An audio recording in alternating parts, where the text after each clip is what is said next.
Animal traps. How do they work? Today we're going to find out. Alright, so you guys are going to have to pardon the lighting a little bit because we just have this one little lamp here because the light overhead is out. But essentially you have two styles that are still around today.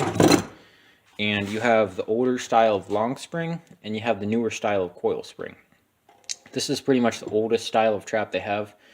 Just because, you know, in the 1800s, maybe in the 1700s, this was relatively easy to manufacture. You make it out of a good steel and you can temper it.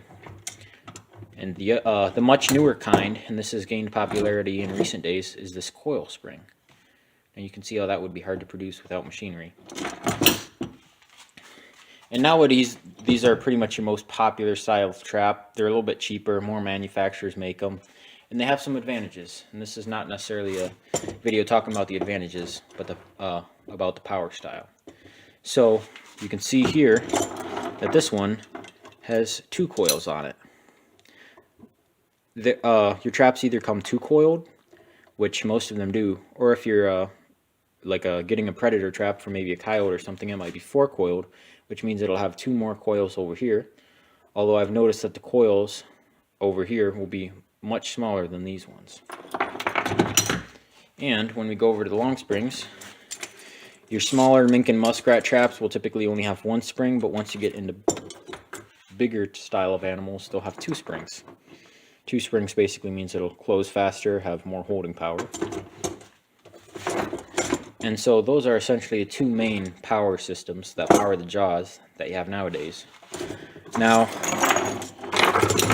the third style is called a jump trap, or underspring trap, whatever you want to call it. You can see this one here simply has a bent piece of metal under here that compresses and closes the jaws. Now, most of these, a lot of them anyhow, are just single underspring. Some of the bigger ones will be double underspring. You'll have one spring here, one spring there. And of course, you know, faster trap firing, better holding power. And the main reason these are not produced anymore is because the coil springs are just as compact, but they're much more powerful. So that's essentially the power systems, what powers the jaws. Now I'm going to set one of these and show you guys how they are set off and how they're set up. Alright, so if you can see there, you will see this part here is called the pan, that part that is sticking up in the middle. And you can see that these parts are down, whereas before they were up.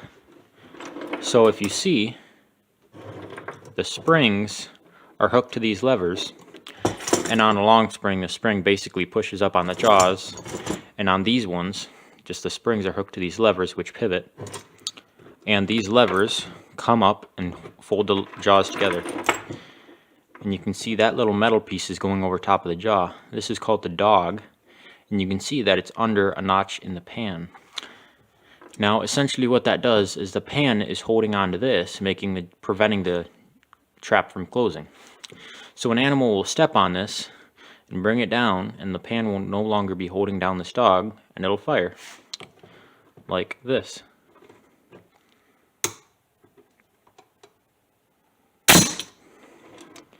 So that's how it works. And then this here, you tighten or loosen it to make the pan lighter to push down or harder to push down, which is essentially an adjustment for your animal. But you saw how this dog was over top of the jaw. Now some of the newer traps will be dogless, meaning there will be a slit cut on the inside of the jaw and a slit on the pan, and the slit on the pan, or rather the protrusion on the pan, will just fit into the jaw, and that'll hold it down until an animal steps on it and closes it. And now you understand how an animal trap works. Stay tuned, because soon I'll be making a video about how these traps work. Conibear traps. Now just for fun, let's see what this trap does to a pop can.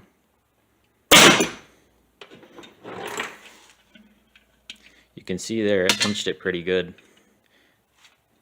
Thank you guys for watching. If you found this video educational or entertaining, please like and subscribe, as it would help me to bring this video to more people and help me to grow my channel.